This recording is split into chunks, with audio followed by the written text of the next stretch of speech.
warahmatullahi wabarakatuh. Perkenalkan, nama saya Mutia Maharani dengan NIM 02013825300463. Di sini saya akan menjelaskan materi tentang pengantar ilmu ekonomi. Pasti kalian tahu apa sih ilmu ekonomi? Nah, ilmu ekonomi adalah ilmu yang mempelajari manusia dan masyarakat memilih cara terbaik dalam menggunakan sumber daya yang terbatas untuk memenuhi kebutuhan hidup yang tidak terbatas.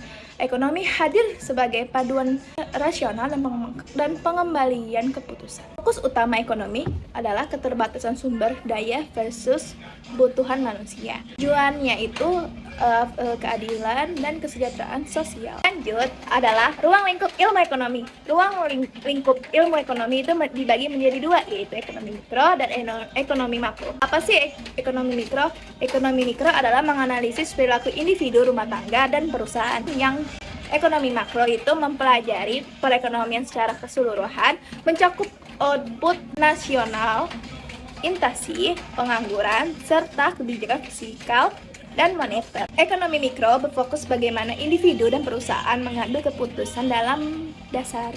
Contohnya itu, 1. Analisis pemesanan dan penawaran. 2. Harga sebagai sinyal dalam pasar. 3.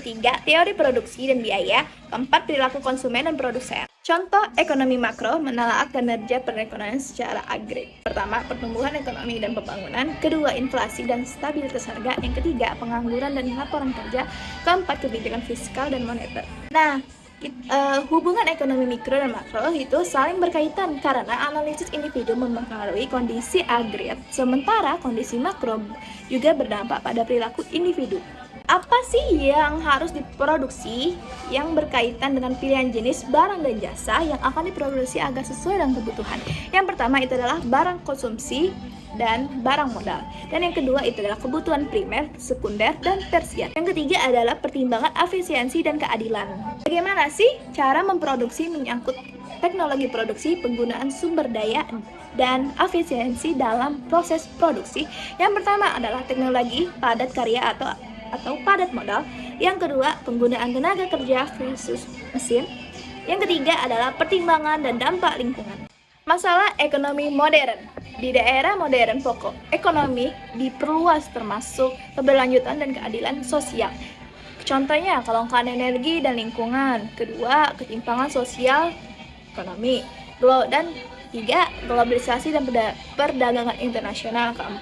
Perubahan iklim dan ekonomi hijau. Mekanisme pembacaan masalah ekonomi. Yang pertama itu adalah ekonomi pasar, harga sebagai pengatur. Kedua, ekonomi terpusat, pemerintahan menentukan. 3. Ekonomi campuran, kombinasi pasar dan pemerintahan. Sistem ekonomi pasar, harga terbentuk oleh interaksi permintaan dan penawaran. Yang kedua, kebebasan individu dalam menentukan konsumsi dan produksi. Ketiga, kelemahan, monopoli, kesenjangan, dan kegagalan pasar. Sistem ekonomi campuran itu dibagi menjadi 3, yaitu kombinasi mekanisme pasar dan investasi pemerintahan. Yang kedua, banyak diterapkan di negara berkembang. Yang ketiga, tujuan efisiensi sekaligus pemerataan. Kesimpulannya itu adalah ruang lingkup ekonomi membahas bagaimana sumber daya yang terbatas yang digunakan untuk memenuhi yang terbatas, baik melalui analisis mikro maupun makro. Masalah pokok ekonomi yang dihadapi setiap masyarakat adalah menentukan apa dan bagaimana untuk siapa barang dan jasa diproduksi. Pemecahan dilakukan melalui sistem ekonomi yang berbeda dengan tujuan di akhir menciptakan kesejahteraan, keadilan, dan keberlanjutan. Lanjut materi berikutnya, yaitu hukum permintaan, kurva permintaan, dan faktor peneliti. Nah, kita jelasin dulu. Permintaan itu adalah jumlah barang atau jasa yang diinginkan dan mampu dibeli oleh konsumen dan pada berbagai tingkat harga dalam periode waktu tertentu. Contohnya itu, seorang ingin membeli mobil mewah, namun jika belum mampu membeli barang tersebut, maka itu timbul permintaan dalam arti ekonomi. Nah, perbedaan permintaan dan keinginan itu dibagi menjadi 2, yaitu keinginan dan permintaan. Nah, contoh keinginan itu tuh, misal seorang pelajar ingin mobil Mazda, itu keinginan. Jika misalnya jika ia punya uang berniat membeli, baru disebut permintaan. Nah, permintaan itu adalah keinginan yang disertai dengan kemampuan membayar. Contohnya, jika ia punya uang berniat membeli motor yang baru di showroomnya. Hukum permintaan, jika harga suatu barang turun, maka jumlah barang yang diminta akan meningkat. Sebaliknya, jika harga naik, jumlah yang diminta akan menurun dengan syarat ceteris paribus asumsi lain tetap. Artinya, selain harga, faktor lain seperti pendapatan dan selera tetap tidak berubah. Nah, kita lanjut. Hukum permintaan. Contohnya itu harga kopi di warung naik dari harga 15.000 menjadi 25.000. Banyak pelanggan akan berpindah ke warung lain atau minum teh. Sebaliknya, jika harga turun menjadi harga 10.000, lebih banyak orang yang membeli kopi tersebut. Kurva permintaan adalah grafik yang menunjukkan hubungan negatif antara harga satu barang dan jumlah yang diminta oleh konsumen. Sifat kurva itu ada 3. Selalu turun ke kiri dan ke kanan. Yang kedua, menunjukkan bahwa naik harga, penurunan permintaan. Yang ketiga, yaitu dibuat dengan asumsi ceteris paribus. Faktor-faktor penentu permintaan pertama, selera dan preferensi. Selera adalah kecenderungan pribadi terhadap suatu barang. Contohnya, jika masyarakat mulai menyukai produk ramah lingkungan, permintaan terhadap tas kain meningkat. Jika tren makanan sehat naik, lebih banyak orang membeli buah dan sayuran. Faktor kedua, pendapatan konsumen. Pendapatan berdampak pada permintaan. Contohnya, barang normal. Permintaan naik saat pendapatan naik. Contohnya, baju baru, kopi kelas atas. Yang kedua itu adalah barang inferior. Permintaan turun saat pendapatan naik. Contohnya, nasi mentah di warung atau kopi tanpa gula. Jika pendapatan naik, permintaan barang normal naik, kurva geser ke kanan. Jika pendapatan turun, permintaan turun, kurva geser ke kiri. Faktor ketiga adalah harga barang lain. Barang substitusi bisa saling menggantikan. Contohnya, jika harga teh naik, orang beli kopi lebih banyak, permintaan kopi naik meskipun harga kopi tetap. Barang komplementer harus digunakan bersama. Contohnya, jika harga mobil naik, permintaan mobil listrik turun. Bahkan, permintaan baterai mobil listrik itu turun. Faktor keempat, harapan harga masa depan. Jika konsumen mengira harga akan naik di masa depan, mereka akan membeli sekarang. Contoh, sebelum libur lebaran, orang beli beras, minyak lebih awal untuk antisipasi kenaikan harga.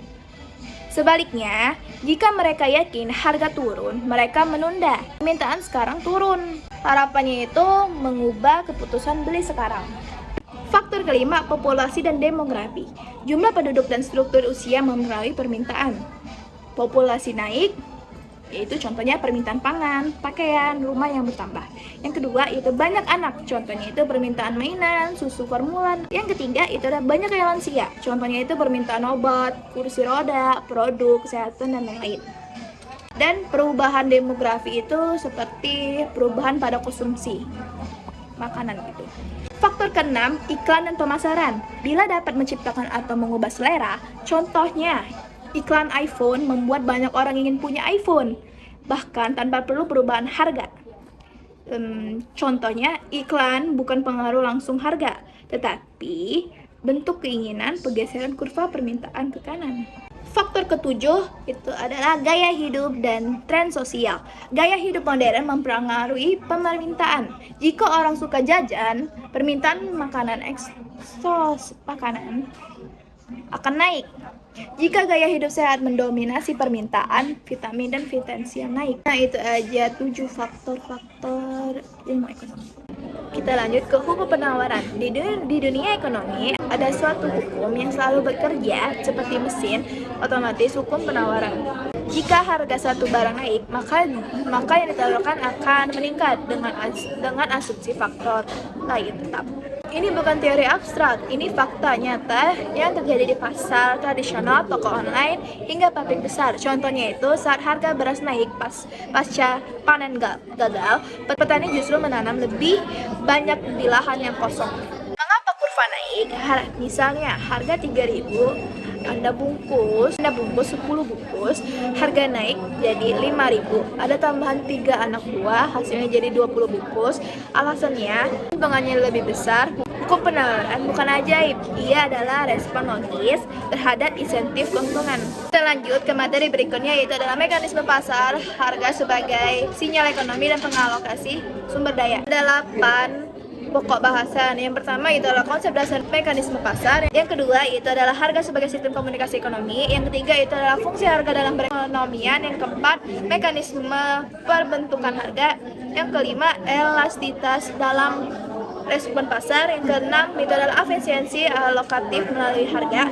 Dan yang ketujuh adalah kegagalan pasar dan investasi. Yang terakhir adalah yang keempat, aplikasi dalam ekonomi modern. Kita lanjut ke konsep dasar mekanisme pasar. Pengertiannya itu proses interaksi antara permintaan dan penawaran yang menentukan harga dan kuantitas barang dan jasa. Komponen utamanya itu yang pertama adalah permintaan.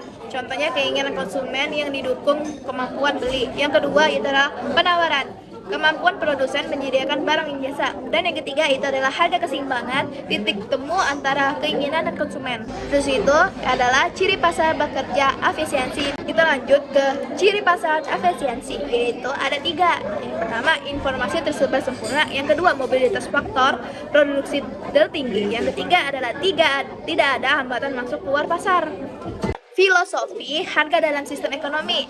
Menurut Adam Smith, Evasion Ham, itu adalah setiap individu hanya memikirkan kepentingannya sendiri, namun dipimpin oleh prinsipal hand, mempromosikan tujuan yang bukan menjadi bagian dari keinginannya. Lanjut ke harga sebagai komunikator informasi, yaitu ada 3. Integrasikan pengetahuan yang tersebar di masyarakat. Yang kedua yaitu adalah mengkoordinasikan lintasan ekonomi secara spontan. Dan yang ketiga adalah menyelesaikan masalah ekonomi tanpa pemecahan ke pusat. Kita lanjut ke harga sebagai sistem komunikasi ekonomi. Fungsi informasi ini itu terbagi menjadi 3, yaitu ada sinyal kelangkaan, sinyal nilai, dan sinyal biaya. Yang pertama itu adalah sinyal kelangkaan. Contohnya harga tinggi mengidentifikasikan kelangkaan relatif. Dan yang kedua itu adalah sinyal nilai. Contohnya mencerminkan nilai subjektif barang bagian konsumen. Dan yang ketiga itu adalah sinyal biaya. Contohnya mengkomunikasi biaya akulturasi produksi. Contohnya harga minyak mentah yang naik memberikan sinyal. Bagi menjadi 3, yaitu adalah kepada konsumen, kedua kepada produsen, dan ketiga adalah kepada investor. Contohnya itu kepada konsumen, gunakan energi lebih efisien. Yang kedua itu adalah kepada produsen. Contohnya tingkatkan eksplorasi dan produksi. Dan yang ketiga itu adalah investor. Contohnya itu alokasikan modal ke energi alternatif. Sekian dari saya penjelasan tentang pengantar ilmu ekonomi. Mohon maaf kalau ada salah kata. Wassalamualaikum warahmatullahi wabarakatuh.